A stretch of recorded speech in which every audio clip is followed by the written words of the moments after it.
사랑합니다. 오늘도 본당에서 또 실시간 영상으로 주 앞에 나온 주님의 백성들을 환영합니다. 할렐루야 찬양대 중창팀 그리고 오케스트라를 통해서 영광 받으신 주님, 오늘도 우리에게 꼭 필요한 말씀으로 채워주실 것을 소망 가운데 확신합니다. 이제 우리는 본격적인 말씀으로 성탄절을 준비합니다. 12월 25일까지 계속되는 대강절의 기간 동안 우리가 주님의 말씀을 더욱더 사모하고 주님의 오심을 기다리는 시간으로 잘 준비되어질 수 있기를 바랍니다. 금년에는 요한복음을 다루게 됩니다. 요한복음이 4편의 복음 중에 맨 마지막이니까 제가 충영강단에서 벌써 4번째 주님이 오신 성탄절을 같이 준비하고 있는 그런 이 모습이 확인되어집니다. 요한복음은 예수님의 탄생에 관한 말씀을 전하기에는 그렇게 적합한 복음서가 아닙니다. 그래서 제가 조금 고생을 할 수도 있을 것 같습니다. 그런데 깊이가 있습니다. 요한복음에는 요한복음과 비교되는 다른 세 복음서를 공관복음이라 하죠. 공관복음서는 예수님이 이 땅에 오신 모습을, 마태와 누가복음은 어떻게 예수님이 탄생하셨는가, 그러니까 역사의 흐름 속에서 예수님이 어떻게 이 땅에 오셨는가를 보여주고, 마가복음에는 예수님의 탄생에 대한 이야기가 없는 대신에 복음의 시작이라, 예수 그리스도의 복음의 시작이라, 그래서 예수님의 육신적인 탄생이 아니라 사역적인 시작에 관한 말씀이 마가복음입니다. 그런데 요한복음서는 이 관점이 아주 다릅니다. 예수님의 탄생을 이런 그 역사적 관점에서 틀 안에서 다루는 것도 아니고 사역적인 시작 얘기도 하지 않습니다. 요한복음의 관점은 태초부터 계시던 예수님, 아들 하나님이 이 땅에 오셨다. 이게 성탄절의 메시지입니다. 여러분, 요한복음이 매우 깊죠. 요한복음은 너무너무 심오합니다. 오늘 5절만 읽었지만 이 요한복음의 서론에 해당하는 1장 1절부터 18절까지의 말씀은 너무 심오해서 저는 이 말씀을 대하다가 숨이 막힐 뻔한 적도 실제로 있었습니다. 근데 그게 가슴이 답답한 게 아니라 가슴이 시원한데 이 감격 때문에 숨이 막힐 것 같은, 도대체 인간이 어떻게 이런 글을 쓸 수 있을까 마음속에 뼈저리게 감사했던 그런 경험이 저에게는 있습니다. 그만큼 심오한 말씀이라는 거죠. 이 심오한 말씀의 틀을 이해하는 한 가지 중요한 방법이 뭐냐면, 예수님은 원래 태초부터 하늘에 계셨는데 그분이 내려오셨다는 겁니다. 우리와 함께 하시기 위해서, 하나님과 함께 하시던 예수님이 우리와 인간과 함께 하시기 위해서, 나와 여러분과 함께 하시기 위해서 이 땅에 내려오셨다, 이 이야기죠. 이 틀을 보셔야 됩니다. 그러니까 다른 복음서들은 예수님의 사역을 지상의 관점에서, 역사의 관점에서 다루고 있다면, 요한복음은 공간의 관점에서 하늘에 계시던 아들 하나님이 내려오셨다는 공간의 관점에서 오신, 그리고 다시 하늘로 돌아가신 예수님을 그려주고 있는데, 이 두 시각이 합쳐져야 예수님에 대해서 비로소 바른 깨달음을 가질 수 있다는 겁니다. 여러분, 요한복음은요 깊을 수밖에 없습니다. 요한 사도가 예수님의 12제자 중에 하나죠. 예수님의 12제자의 하나였던 요한 사도가 이 복음서를 쓸 때 예수님 만나고 예수님 따르려고 열심히 사도로 산 지 몇 년 뒤에 썼냐면, 줄잡아 60년은 된 것 같습니다. 60년이 뭡니까? 70년 이상 됐을 거예요. 여러분, 예수님 앞에 집중한 사도로 살면서 70년 정도 수련하고 글을 쓰면 아마 이런 깊이가 나올 수도 있을 것 같습니다. 저는 다소 두렵습니다. 오늘 제가 이 말씀을 잘 전할 수 있을지, 너무 깊은 말씀이라 두려움 가운데 이 말씀을 여러분하고 같이 나누어 보겠습니다. 자, 1절을 한번 보시죠. 1절 같이 한번 정성스럽게 1절만 읽겠습니다. 태초에 말씀이 계시니라. 이 말씀이 하나님과 함께 계셨으니 이 말씀은 곧 하나님이시니라. 어떤 분은 이걸 들으면서 야, 한 절 한 절 참 깊다, 오묘하다라는 분이 있는가 하면 도대체 이게 무슨 말이야? 논리적으로 안 맞는 얘기를 야, 어떻게 뭐 이런 논리가 있어? 라고 생각하시는 분도 있을 겁니다. 오늘 예배드리는 모든 성도님들이 전자될 수 있기를 소망해 봅니다. 이 말씀은 사실 고백적인 말씀입니다. 인간의 논리로 이렇게 잘 설명하기가 쉽지 않은 말씀이죠. 1절을 우리가 이해하는 데 중요한 것이 말씀이라는 것, 태초에 말씀이 계시니라. 이 말씀이 누구냐면 예수님이라는 사실을 우리는 고백적으로 알 수 있어야 됩니다. 제가 읽어드리겠습니다. 요한복음 1장 9절과 10절 성경 찾으신 분들은 피셔도 좋습니다. 참빛 곧 세상에 와서 각 사람에게 비추는 빛이 있었나니 그가 세상에 계셨으므로 세상은 그로 말미암아 지은 바 되었으되 세상이 그를 알지 못하였고. 이 내용들을 이렇게 같이 연결해 나가면 태초에 세상을 창조하신 그분이 말씀이었다라는 사실을 알게 되죠. 우리가 이 말씀은 또한 창세기 처음 5절하고 연결해 봐야 되는데 서로 호환적입니다. 창세기 1장 1절에서 5절까지의 주석이 요한복음 1장 1절에서 5절이다 이렇게 볼 수도 있고요. 요한복음 1장 1절의 말씀은 창세기 1장 1절의 가르침을 통해서 이해해야 된다 이렇게 볼 수도 있겠습니다. 자, 한번 창세기로 가보십시다. 요한복음은 잘 끼워 놓으시고 창세기로 이동해 보시기 바랍니다. 성경 첫 장 첫 절 제가 봉독해 올리겠습니다. 1절 태초에 하나님이 천지를 창조하시니라. 천지 창조에 관한 기사이죠. 여기에는 말씀이 하나님이 세상을 창조하실 때 계셨다는 기록은 없는 것 같습니다. 그런데 여러분 잘 보시면요, 그 말씀이 담겨 있습니다. 3절로 가보십시오. 같이 한번 3절 읽겠습니다. 읽습니다. 하나님이 이르시되 빛이 있으라 하시니 빛이 있었고. 다시 한번 제가 읽을게요. 하나님이 이르시되 빛이 있으라 괄호 열고 말씀하시니 괄호 닫고 빛이 있었고. 말씀이 있었던 겁니다. 근데 이 말씀이 창세기만 놓고 보면 하나님의 의지, 하나님의 계획, 하나님의 음성 같은데 요한복음이 그걸 해석해주고 있는 겁니다. 그 말씀은 단순히 하나님의 뜻과 의지일 뿐만 아니라 하나님과 함께 계셨던 또 다른 하나님, 아들 하나님, 그 하나님의 인격적인 임재였다. 이렇게 창세기를 통해서는 우리가 도저히 알 수 없는 깊은 곳까지 요한복음을 통해서 설명해주고 있는 것이죠. 그런데 그 의미는 굉장히 일치하고 있습니다. 자, 계속해서 창세기를 봅니다. 빛이 있으라에서 있었고요. 4절 빛이 하나님 보시기에 좋았더라. 여러분 읽습니다. 하나님이 빛과 어둠을 나누사. 계속 하나님이 빛을 낮이라 부르시고 어둠을 밤이라 부르시니라. 저녁이 되고 아침이 되니 이는 첫째 날이니라. 하나님 창조의 첫째 날이 빛의 창조, 빛과 어둠을 나누는 장면, 빛에 관한 주제를 다루고 있다는 겁니다. 그것을 요한복음이 그 빛에 대해서 오늘 본문을 통해서 더 자세히 설명해 주는 겁니다. 자, 본문으로 돌아와 보십시다. 요한복음으로 돌아와 보십시다. 그 빛이 어떤 빛이었다고 얘기하냐면 4절 그 안에 생명이 있으니 이 생명은 사람들의 무엇이라? 빛이라. 5절 빛이 어둠에 비추되 어둠이 깨닫지 못하더라. 빛과 어둠의 분리가 나타나죠.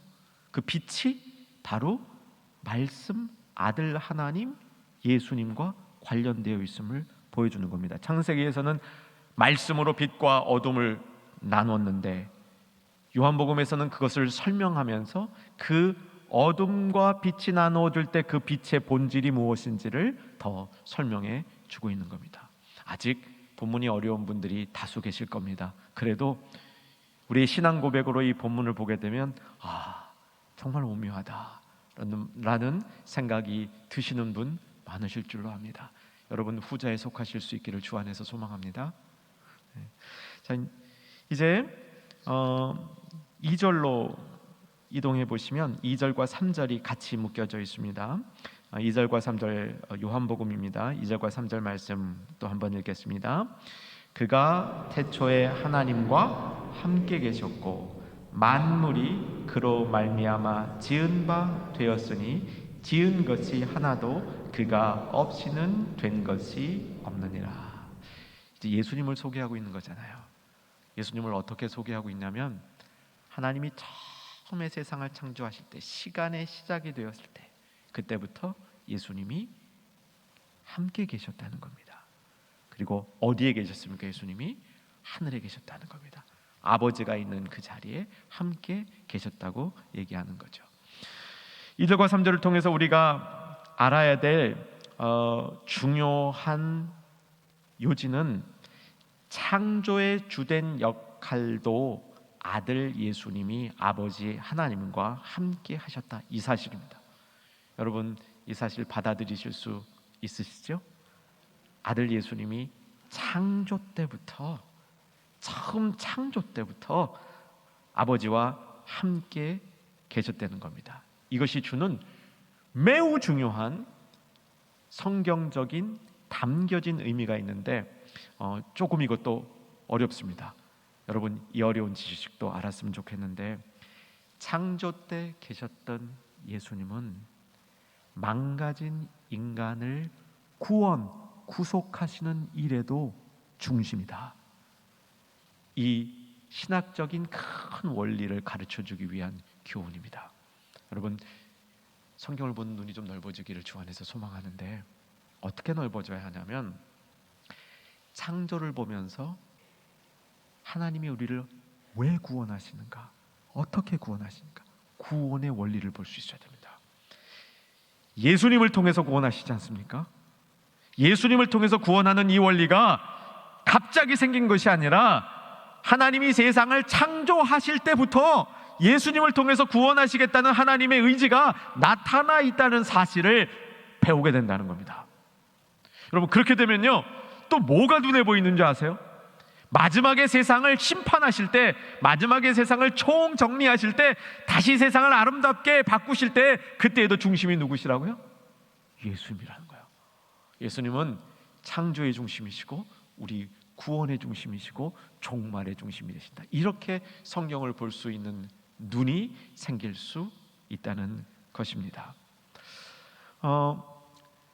언젠가 제가 여러분하고 나눈 것 같은데, 저만 보면 늘 처음 목회하던 시절에 그 당시에 제가 30대 담임 목사였는데 90대 중반의 권사님께서 저만 보면 목사님을 보면 예수님을 본 것 같아 하시던 권사님이 있었다는 얘기 나눈 적이 있죠.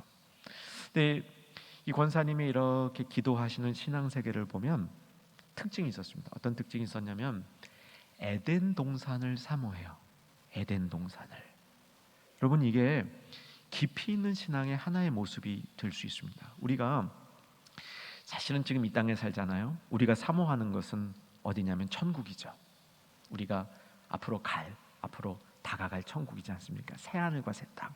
요한계시록 끝부분에 보면 새하늘과 새 땅 모습이 나타나는데, 그 천국의 모습을 미리 보여준 게 어딘지 아세요? 에덴 동산이에요. 그 에덴 동산이 파괴됐죠. 인간의 죄로 파괴됐잖아요. 그것을 회복시키는 것이 이제 우리를 구속하는 그런 구속이고, 결국 마지막에 그게 이렇게 완성되는 것을 보여주시는 거죠. 그래서 사랑하는 여러분, 예수님이 태초에 하늘에 계셨다. 태초에 창조 때부터 그 예수님이 계셨다. 이 예수님이 오늘 3절에 보면 어떻게 선포되고 있냐면, 다시 3절 아까 다 읽었지만 또 보시기 바랍니다. 제가 읽습니다. 만물이 그로 말미암아 지은 바 되었으니 지은 것이 하나도 그가 없이 된 것이 없느니라. 모든 것이 예수님을 통하여 된다는 거예요. 유일하신 길, 유일하신 길. 내가 길이요 진리요 생명이니 유일하신 길. 여러분 예수님이 유일하신 길이라는 것이 창조 때부터 선포되고 있다는 사실입니다. 오늘 이 말씀 여러분 마음속에 다가오시는 성도님들은 또 한번 결단하십시다. 예수님 사랑합니다. 내가 예수님만 사랑합니다. 오직 예수! 이런 신앙을 다시 한번 우리 마음속에 가지는 것은 성탄절을 준비하는 요한복음의 가르침의 길이라는 것이죠. 그런데 여기서 끝나지 않습니다. 태초부터 하나님의 창조 사역에 함께 하셨던 예수님, 하나님의 구속 사역에 함께 하셔서 유일한 구원의 길이 되어 주실 바로 그 예수님, 그 예수님이 하나님과 함께 하셨던 그 모습은 우리를 하나님의 구원 사역에 동참시켜 주시려는, 우리도 그 사역에 함께 하도록 열어주시는 은혜가 담겨 있다는 것이죠. 자, 이제 성탄절을 맞이하면서 우리의 신앙이 좀 더 예수님께 집중될 수 있기를 권합니다. 예수님 한 분에게 집중되어질 때 예수님이 아버지와 함께 하셨던 그 모습을 통해서 우리와 함께 하시려고 이 땅에 오신 겁니다. 믿어지시죠? 우리와 함께 하는 예수님은 함께 하는 그 목적이 우리를 구속 사역에 하나님의 일에 참여시켜서 우리도 하나님과 함께 하도록, 그 일과 함께 하도록, 동참하도록 만드시는, 유도하시는, 이끄시는 예수님이라는 사실입니다. 참 우리가 자격이 없습니다. 여러분, 하나님이 일을 할 자격이 우리에게 있다고 생각하십니까? 조금은 있다고 생각하십니까? 정말 주님 앞에서 보면요, 자격이 없습니다. 오늘도 찬양대원이 참 아름답게 또 찬양으로 연주로 주님 앞에 영광 돌렸죠. 많은 성도님들이 주님을 잘 오늘도 뒷바라지하면서 숨은 곳에서 섬기고 있습니다. 그런데 우리가 자격이 있어서 하는 겁니까? 저는 없어요. 저는 정말 없습니다. 그런데 하나님이 동참시켜 주는 거예요. 왜? 함께 하시는 것이 하나님의 창조의 원리이기 때문에 그렇습니다. 우리를 구원하시는 것도 함께 하시기 위해서 구원하는 것, 하나님의 그 구원에 대해 우리를 참여시키기 위해서. 자격이 하나도 없는데, 여러분 하나님 관점에서 보면요, 우리가 있는 게 도리어 불편할 것 같아요. 하나님의 일을 하는데 효율성만 놓고 보면 우리가 없는 게 더 나을 것 같다는 생각 안 드십니까? 그런데 하나님은 그럼에도 불구하고 우리를 사용하여 주시는 겁니다. 참여시키시는 겁니다. 이것이 창조에 담겨있는 하나님의 은혜라고 볼 수 있겠습니다. 계속해서 4절 말씀 같이 보겠습니다. 4절 말씀. 4절 말씀이 제일 어렵습니다. 그래서 가장 마음을 모아서 읽으면서 이 말씀을 가슴속에 확 담으려는 사모함으로 읽어야 됩니다. 4절 읽겠습니다. 그 안에 생명이 있으니 이 생명은 사람들의 빛이라. 이건 신앙으로만 깨달을 수 있습니다. 그 안은 누구 안입니까? 아들 예수, 아들 하나님 안에 무엇이 있었습니까? 생명이 있었다는 거예요. 이거는 창조주의 생명이에요. 창조는 없던 생명을 만드는 거지 않습니까? 창조주의 생명이 그 안에 있었는데 이 생명은 사람들을 위한 빛이다. 이게 이 좁은 논리는 잘 이해가 안 되지만 신앙의 고백으로는 이해가 됩니다. 세상을 만든 그 생명이 사람들을 비추는 빛이다. 생명을 시각화하고 있는 가르침이 되는 거죠. 요한복음 15장 7절. 요한복음 15장 7절. 제가 읽어드리겠습니다. 여러분 찾으실 분 계속 찾으셔도 되고요. 너희가 내 안에 거하고 내 말이 너희 안에 거하면 무엇이든지 원하는 대로 구하라. 그리하면 이루리라. 다시 보세요. 너희가 내 안에 거하고, 우리가 예수님 안에 거하고, 예수님이 우리 안에 거하는 것을 뭐라고 표현합니까? 내 말이. 내 말이 너희 안에 거하면, 말씀이 우리 안에 거하면, 예수님은 우리 안에 말씀으로 권하시는데 말씀이 예수님이라는 거죠. 그 보통 말씀이 아니죠. 창조 때 하늘에서 하나님 아버지와 계시던 그 말씀이 우리 안에 거하시는 방법에 대해서 얘기하는 겁니다. 이것이 생명이요, 이 생명은 사람들을 위한 빛이었다라고 선포해 주는 겁니다. 자, 이제 5절로 이동합니다. 5절 같이 읽겠습니다. 빛이 어둠에 비추되 어둠이 깨닫지 못하더라. 창조했을 때 있던 이 빛의 근원은 생명인데, 생명이 어둠에 비쳤는데, 빛이 어둠에 비쳤는데 어둠이 빛을 깨닫지 못하다. 이 비극입니다. 모든 비극을 이 5절에다가 함축시킨 거죠. 빛이 어둠에 비쳤는데 어둠이 빛을 깨닫지 못한다. 있을 수 없는 일이죠. 빛이 어둠에 비치면 어둠은 물러가게 되어 있습니다. 아침에 해 뜨는 걸 한번 보시기 바랍니다. 저녁에 전구 한번 켜보시기 바랍니다. 어둠이 물러가죠. 그런데 빛이 어둠에 비쳤는데 어둠이 빛을 깨닫지 못하는 일이, 있을 수 없는 일이 벌어졌다는 거예요. 이렇게 5절까지의 오늘 본문은 끝납니다. 진한 여운을 남기는 거죠.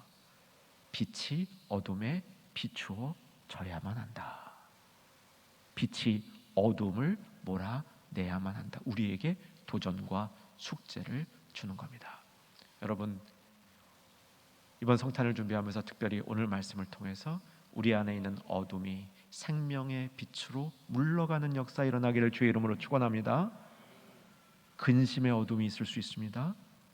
부족하다고 생각하는 핍절의 어둠이 있을 수 있습니다.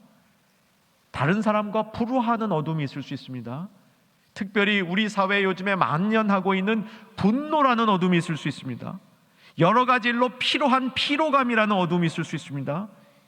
이 어둠이 무슨 종류이든지 간에 예수 생명의 빛으로 물러가는 줄로 믿으시기 바랍니다. 이것은 우리의 신앙입니다.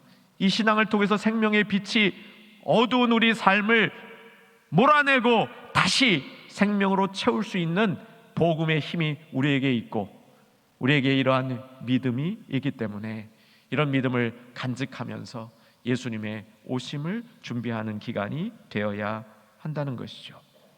어둠이 빛에 의해서 물러가지 않은 상태를 영적인 소경의 상태, 영적인 죽음의 상태라고 볼 수 있겠습니다. 영적인 죽음의 상태, 영적인 소경의 상태에서는 빛이 비추어도 그 빛이 있다는 것을 감지할지는 몰라도 그 빛이 어두움을 물러나게 해서 사물의 실체를 바로 볼 수 있게 하지는 못한다는 사실이죠. 빛이 어둠 가운데 비춰지면 참모습이 드러납니다. 상상해봐도 금방 이해할 수 있죠. 빛이 어둠 가운데 비치면요, 참모습이 드러나죠. 어둠 속에 어떤 사람의 모습이 불분명하게 보이다가 빛이 비춰지면 그 사람을 감지할 수 있게 됩니다. 이것은 좀 상징적인 것이고요. 더 영적으로 보게 되면 빛이 어둠에 비추어지면 참 생명을 갖게 되는 겁니다. 생명이 그때부터 생긴다는 것이죠.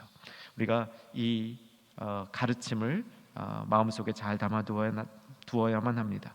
새로운 삶을 살기 시작할 수 있게 되죠. 빛이 어둠에 비추어질 때 빛된 삶이라고 얘기할 수 있겠습니다.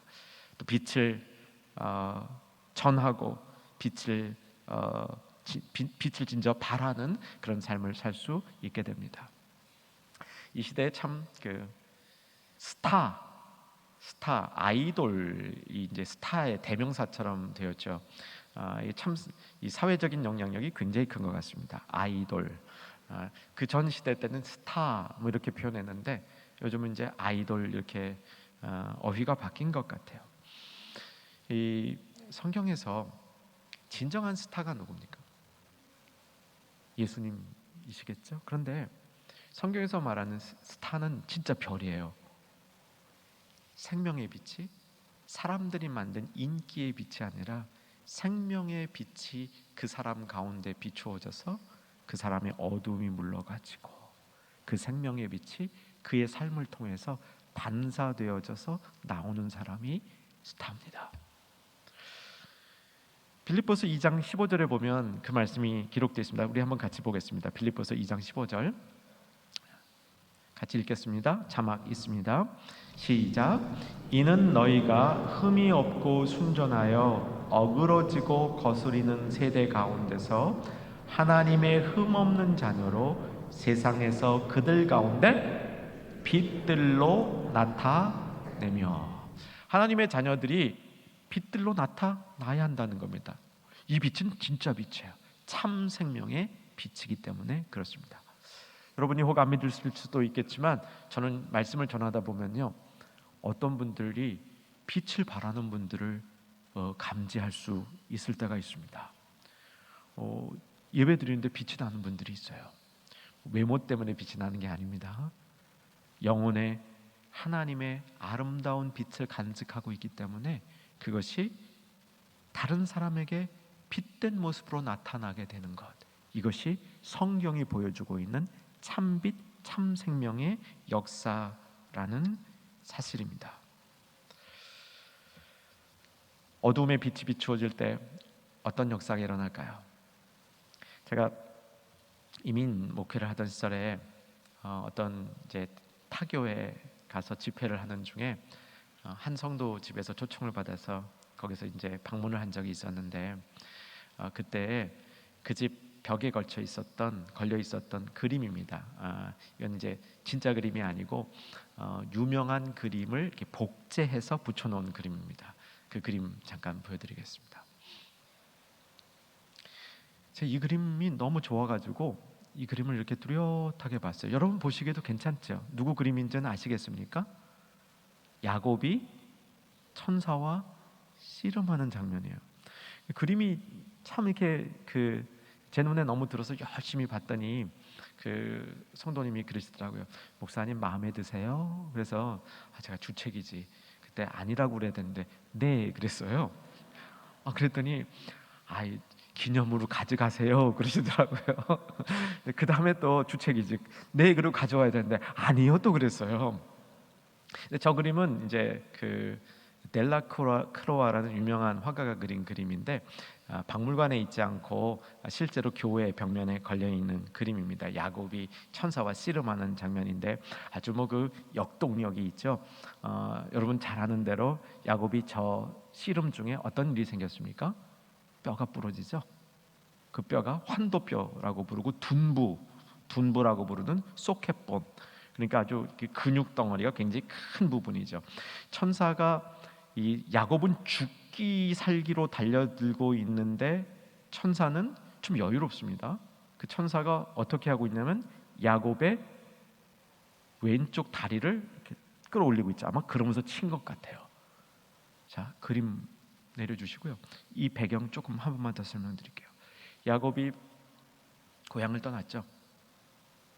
먼 외삼촌 집에서 한 20년 고생하다가 고향으로 돌아갑니다. 사명이었어요. 반드시 갈 수밖에 없었어요. 그런데 큰 장애가 있었습니다. 형하고 화해하는 거였습니다. 형이 야곱이 돌아온다고 전가를 하니까 사병 400명을 이끌고 온다는 소식을 전합니다. 400명이 별거 아니라고 볼 수도 있겠지만 여러분, 아브라함이 이웃나라 왕들이 연합해서 소돔 땅 쳐들어와 가지고 이 재물을 빼앗아서 갈 때 뒤쫓아가 가지고 그 왕들의 연합군을 무너뜨릴 때 가병이 400명이 안 됐습니다. 그 전투력이 준비된 400명이면 엄청난 전투력이 있을 수 있다는데 야곱이 그 말을 듣고 우선 마음이 완전히 불안감으로 뒤덮였습니다. 그래서 얍복이라는 강을 건너기 전에 기도하는 장면, 그것이 창세기 32장이죠. 잘 알고 있는 장면입니다. 얍복이라는 강가에서 야곱이 하나님과 씨름하며 기도하고 있는 겁니다. 그 씨름하는 장면이 아까 그 장면이고요. 그 장면에서 씨름하다가 야곱이 어떻게 되냐면 환도뼈를 맞고 이제 이 엉덩이가 어그러진 거예요.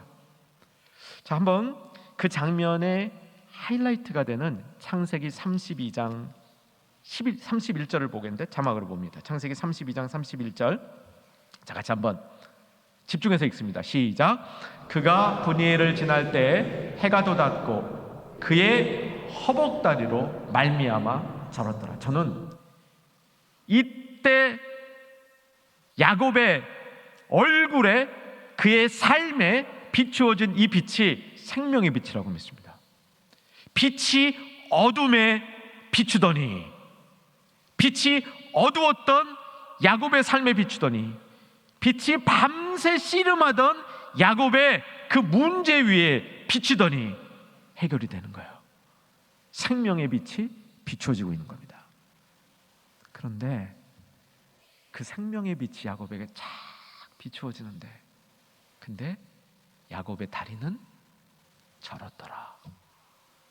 야곱이 다리가 생생해졌더라가 아니라 빛을 맞는 순간 어젯밤에 부러졌던 환도뼈가 소생되었다가 때가 아니라 그 인생에 힘들었던, 인생에 씨름했던 그 씨름 때문에 여전히 그 다리를 절고 있는 야곱, 그 위에 비추어 주시는 생명의 빛, 어둠의 빛이 비추었더니 알아보지 못하던 사람들이 하나님의 임재와 행하심을 알아보게 되었더라. 사랑하는 여러분, 이런 빛이 우리 삶에 비추어지기를 주 안에서 소망합니다.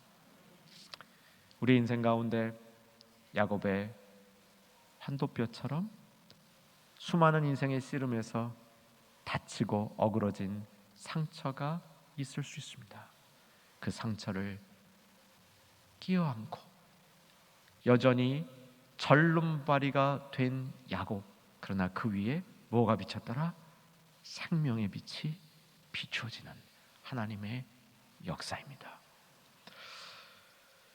지난 금요일 날 우리 교회 점등식이 있었습니다. 아마 충현교회를 오래 다니신 분들, 이쪽 와서 성전을 지을 때부터 다니셨던 분들, 제가 이 점등의 역사를 다 알지 못하지만 굉장히 긴 역사였다고 생각을 합니다. 옛날에 비하면 우리의 점등하는 이 범위가 좀 축소되어서 옛날만큼 화려하지 않은 부분도 있는 것 같습니다. 근데 저는 이 점등식을 이렇게 하면서 두 가지 생각을 해보았습니다. 첫째는 점점 크리스마스 트리가 없어지는 이 시대에 이 주변에 오가는 많은 사람들에게 하나님의 성탄을 기억하게 하는 점등이 될 수 있기를 소망해 보았습니다. 그렇게 되리라는 확신이 들었습니다. 그리고 저는 2년 전, 한 2주 전에 여러분들과 함께 매주 교회 못 오는 자녀들이 있는 경우 주중에라도 좀 애들 데리고 교회 오십시오라는 말씀을 드린 적이 있는데, 크리스마스 전에 저 추리가 있는 동안에 밤에 한 번쯤은 애들이랑 왔으면 좋겠습니다. 그래서 이 추리 있는 모습을, 애들 어쩌면 밤에 한 번도 못 온 아이들도 제법 될 것 같아요. 교회 이 빛나는 이 추리를 좀 같이 봤으면 좋겠습니다. 그러면서 빛이 어둠에 비추더니, 예수님이 오신 이후에는 그 빛이 어두움을 반드시 몰아낼 수 있다는 것, 그 빛을 우리가 밝혀야 된다는 소명을 다시 한번 다짐했으면 좋겠습니다. 사랑하는 성도 여러분, 우리는 한때 어두웠던 교회였습니다. 밝은 교회가 되었는지 모르겠습니다. 되어 가고 있는 것 같습니다. 아니, 이미 밝은 교회가 되었다고 믿고 있습니다. 그런데 밝은 교회가 되는 것에서 끝나면 안 되는 거죠. 밝히는 교회가 돼야죠. 세상을 밝히는 교회로 우리가 더욱더 주님의 뜻에 합당한 모습으로 변화될 수 있기를 소망합니다. 빛이 어둠에 비추더니 어둠이 빛 때문에 몰려나갔더라. 이것이 이번 성탄 계절에 우리의 주제가 되었으면 좋겠습니다. 사랑하는 여러분, 생명의 빛이 비추어지면 그 생명의 빛 말씀은 발의 등이라, 우리가 가는 발의 등을 밝혀서 우리로 하여금 세상 앞에 빛된 자녀로 나타나게 해준다는 사실입니다. 여러분, 빛을 받으십시다. 다시 생명을 살리십시다. 그리고 이 생명으로 세상을 비추는 또 다른 주님의 아름다운 빛들이 되시기를 주의 이름으로 축원합니다. 기도하겠습니다. 살아계신 아버지 하나님, 빛이 어둠을 비춘 것처럼 우리 삶에, 우리 마음에, 우리 생활의 어둠을 제거하여 주시고 세상을 향한 빛이 될 수 있도록 축복해 주시옵소서. 예수님 이름으로 기도하옵나이다. 아멘.